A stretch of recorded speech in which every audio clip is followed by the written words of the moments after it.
Complete Insight Map, Dopamine Nation, Anna Lembke, PHA's 1, The World of Overwhelming Pleasure Context. Dr. Anna Lembke, psychiatrist and chief of the Stanford Addiction Medicine Dual Diagnosis Clinic, opens with a stark observation. We now live in a world where highly potent, easily accessible, novel, and abundant sources of pleasure surround us 24/7. Through patient stories and neuroscience, she lays the groundwork for understanding why modern life is making us miserable. Insight 1.1, The Age of Dopamine Overload, Trigger. Lembke reflects on her own compulsive consumption of romance novels, staying up all night, hiding her reading for her family, feeling ashamed yet unable to stop. A Stanford psychiatrist, addicted to Kindle erotica. The irony is the point. Realization, we are living in a time of unprecedented access to high dopamine stimuli. Drugs, food, news, porn, social media, shopping, gaming. The sheer quantity, potency, and novelty of pleasurable substances and behaviors available today has no historical precedent. Addiction is no longer a fringe problem. It is the defining clinical challenge of our age. Intermediate conclusion. If a Stanford addiction psychiatrist can fall into a compulsive behavior loop, no one is immune. The environment has changed faster than our brains can adapt. The smartphone is the modern-day hypodermic needle, delivering digital dopamine 24/7. Insight 1.2, Dopamine is about wanting, not having, trigger. Lembke explains the neuroscience of dopamine through landmark experiments, rats pressing levers for stimulation, brain imaging studies of anticipation versus reward. She describes how dopamine fires not when we experience pleasure, but when we anticipate it. Realization, dopamine is the molecule of desire, not satisfaction. It is released in the mesolimbic pathway during the anticipation of reward, driving us to seek, pursue, and acquire. Once we get the reward, dopamine drops.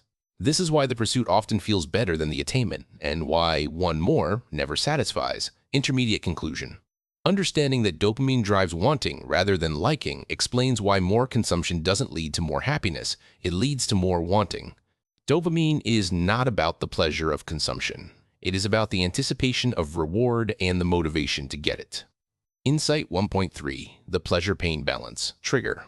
Lembke introduces the central metaphor of the book, a balance like a seesaw that tips toward pleasure or pain.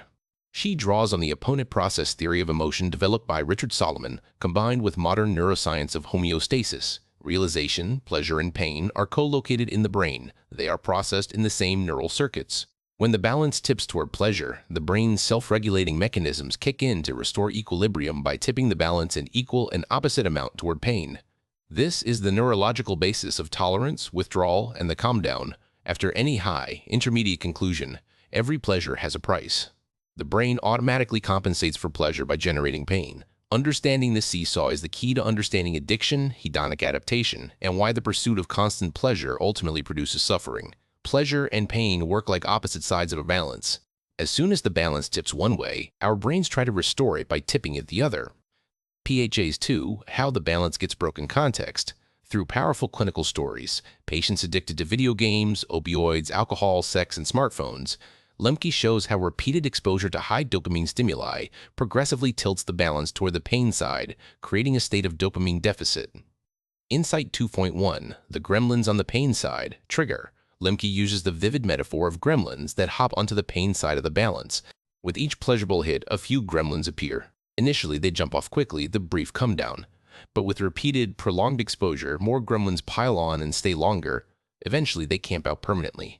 Realization. With chronic exposure to high dopamine substances or behaviors, the brain's compensatory response, the gremlins, becomes stronger and more persistent than the initial pleasure. The balance gets weighted to the pain side. Now, the person needs the substance just to feel normal, not to feel good, but to not feel terrible. This is the neuroscience of addiction. Intermediate conclusion. The more we chase pleasure, the more we need just to break even. Addiction is not a failure of willpower. It is the brain's adaptation to chronic overstimulation. With prolonged and repeated exposure to pleasurable stimuli, our capacity to tolerate pain decreases and our threshold for experiencing pleasure increases.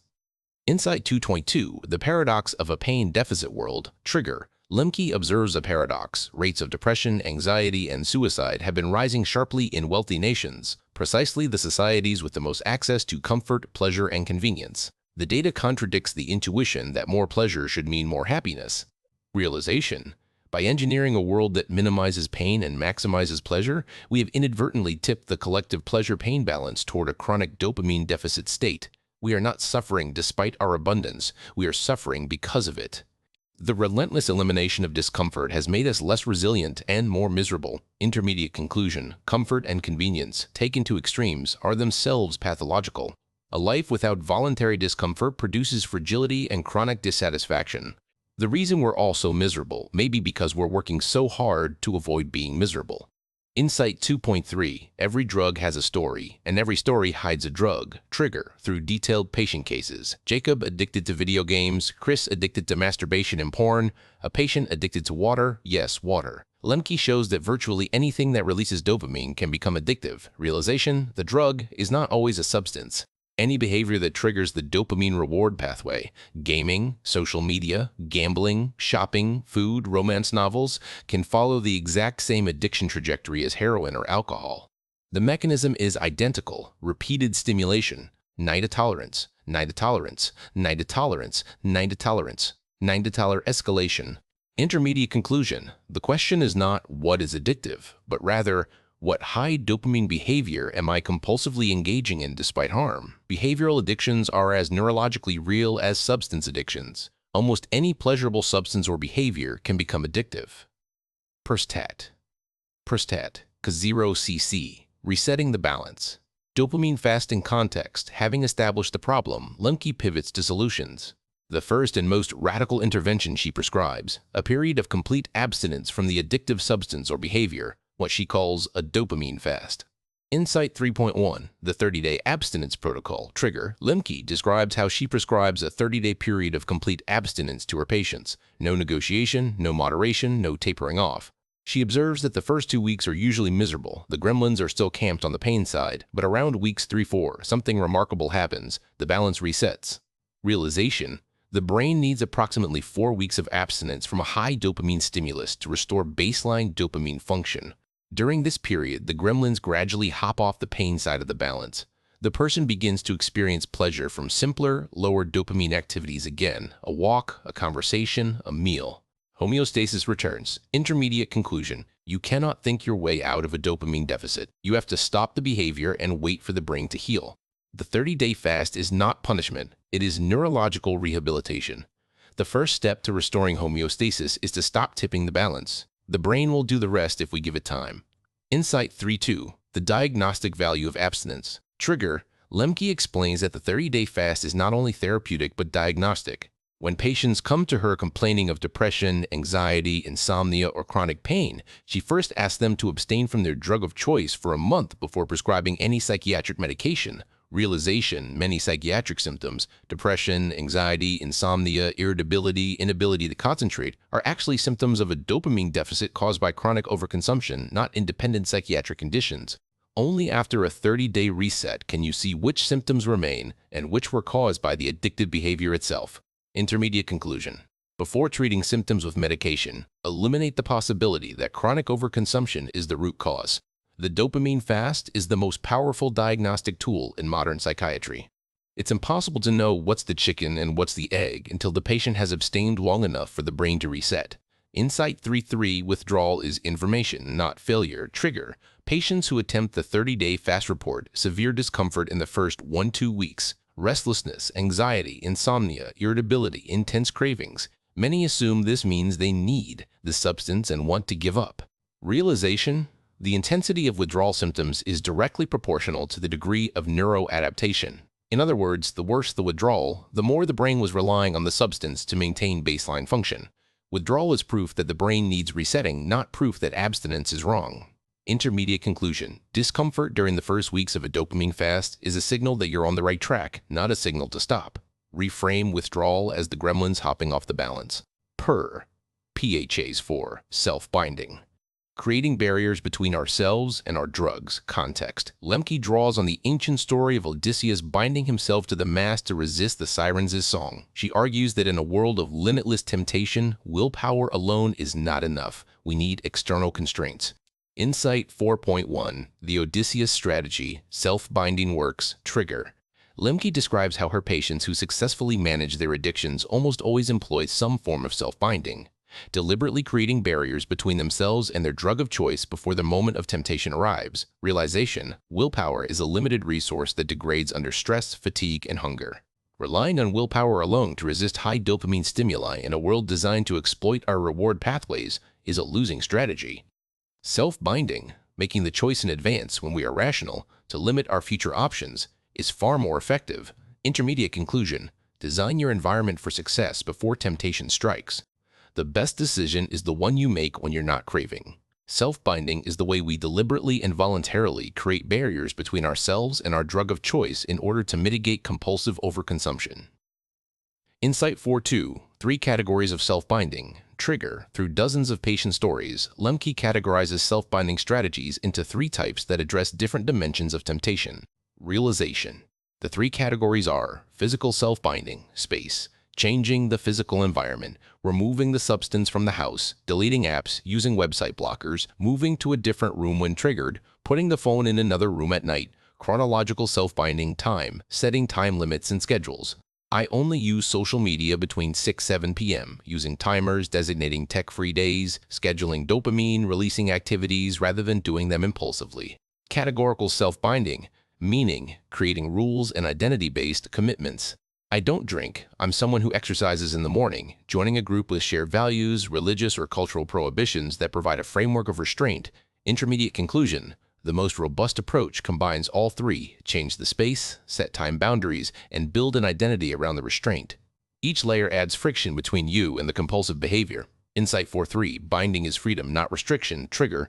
Patients initially resist the idea of self-binding. It feels like giving up freedom. But Lembke observes that those who successfully implement constraints consistently report feeling more free, not less.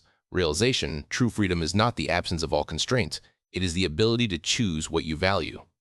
When you are in the grip of a compulsive behavior, you have no freedom. The dopamine loop is making your choices for you. Self-binding restores agency by removing the illusion of choice that addiction exploits. Intermediate conclusion: constraints are the architecture of freedom. By limiting access to compulsive behaviors, we create space for intentional living. Binding ourselves is a way of reclaiming agency in a world that constantly tempts us to give it away. PHAs 5. Pressing on the pain side. The paradox of hormesis. Context: Lembke introduces the most counterintuitive idea in the book, that deliberately seeking certain forms of pain can restore the pleasure-pain balance and produce lasting well-being. She calls this pressing on the pain side. Insight 5.1. Pain as a pathway to pleasure. Trigger. Lembke describes patients and research subjects who engage in voluntary painful experiences, cold water immersion, intense exercise, intermittent fasting, even BDSM, and report feeling better afterward. She connects this to the pleasure-pain balance. If the brain compensates for pleasure by generating pain, it also compensates for pain by generating pleasure.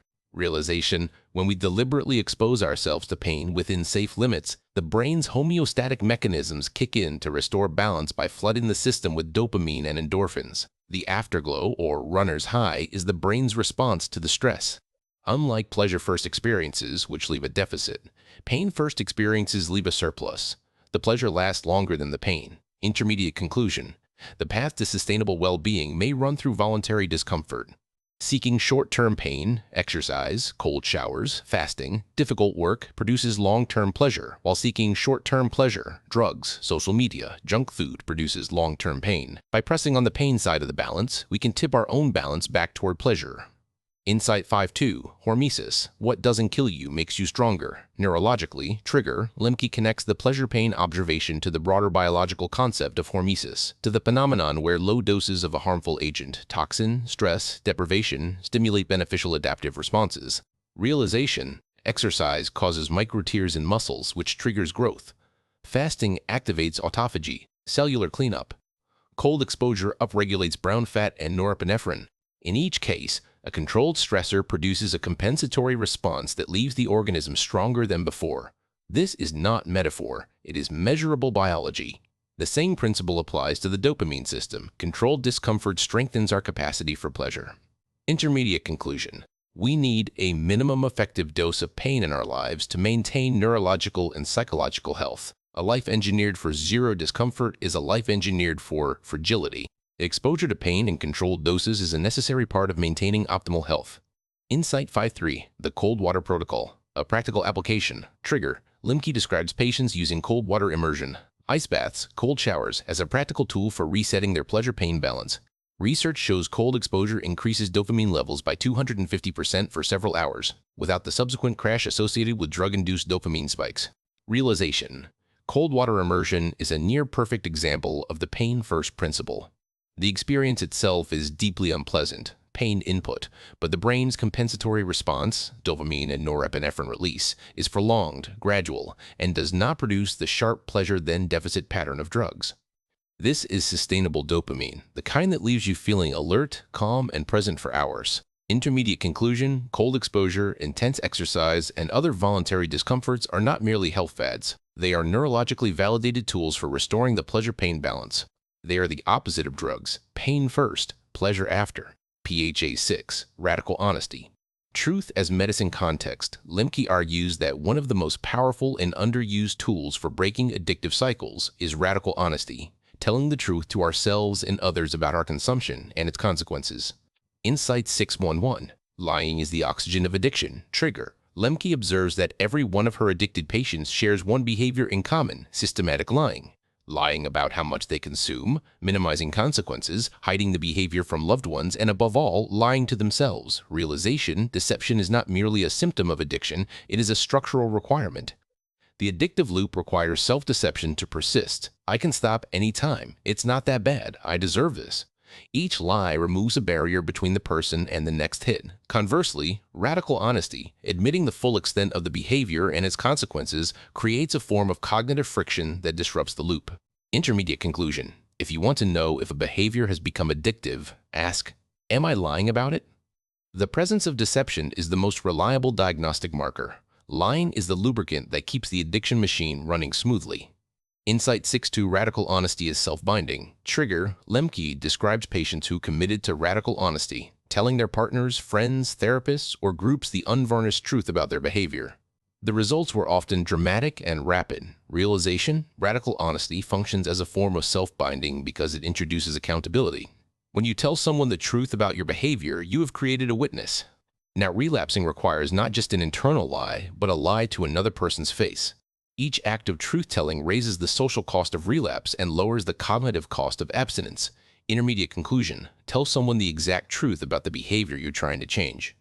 The discomfort of confession is itself a pain-first strategy that produces the relief and freedom on the other side.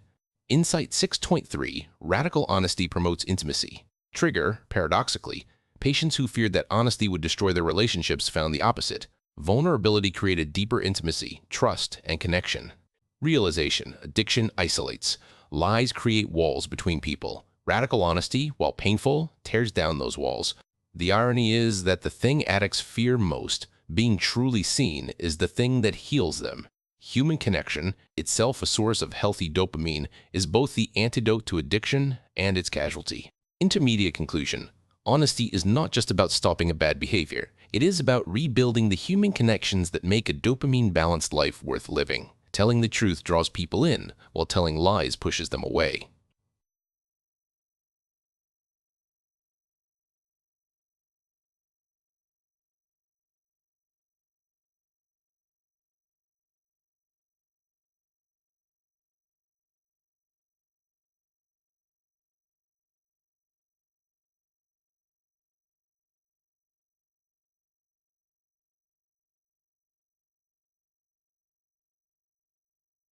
Insight 7.1. The difference between destructive and prosocial shame. Trigger. Modern culture has largely demonized shame, treating it as inherently toxic and harmful. Lembke pushes back, drawing on her clinical experience with group therapy, 12-step programs, and recovery communities. Realization: there are two types of shame.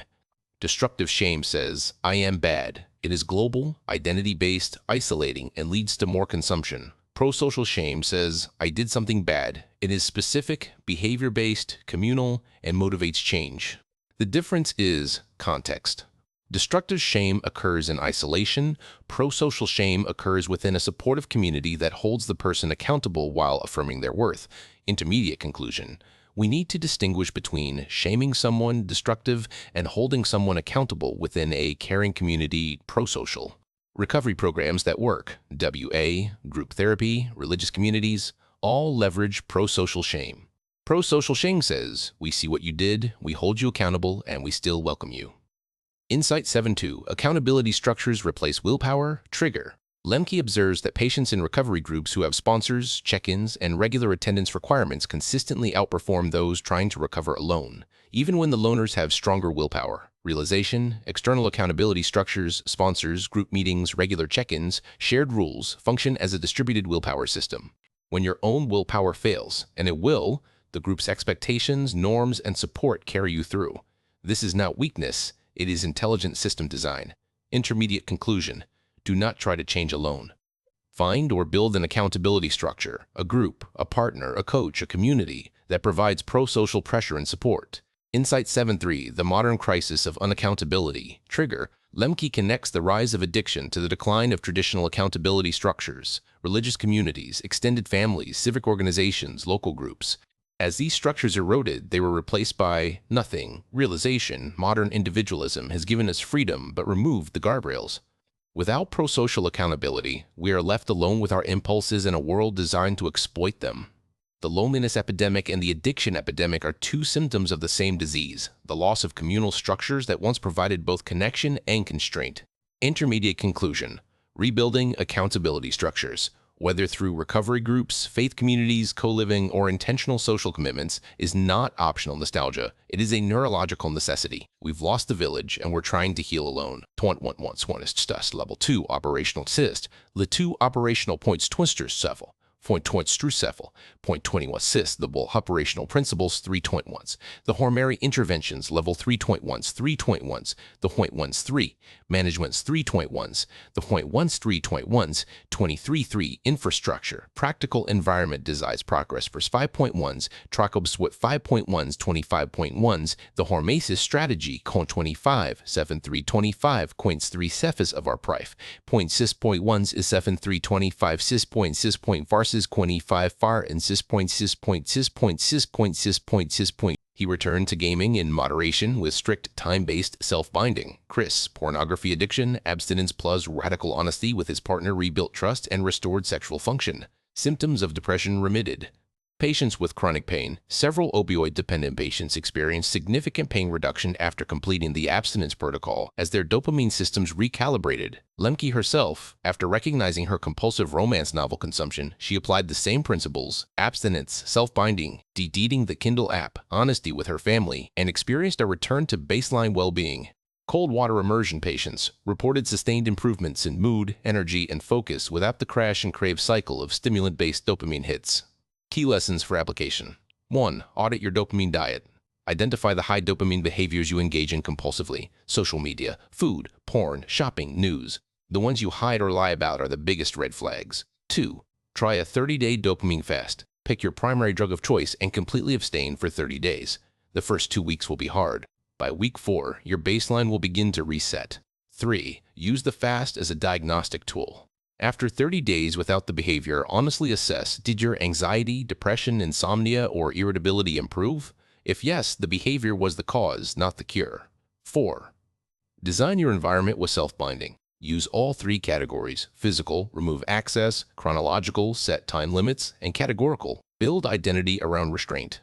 Do this when you are clear-headed, not when you are craving. 5. Seek voluntary discomfort daily. Cold showers, hard exercise, fasting, challenging conversations, deep work. These are pain-first experiences that produce sustainable dopamine and build resilience. 6.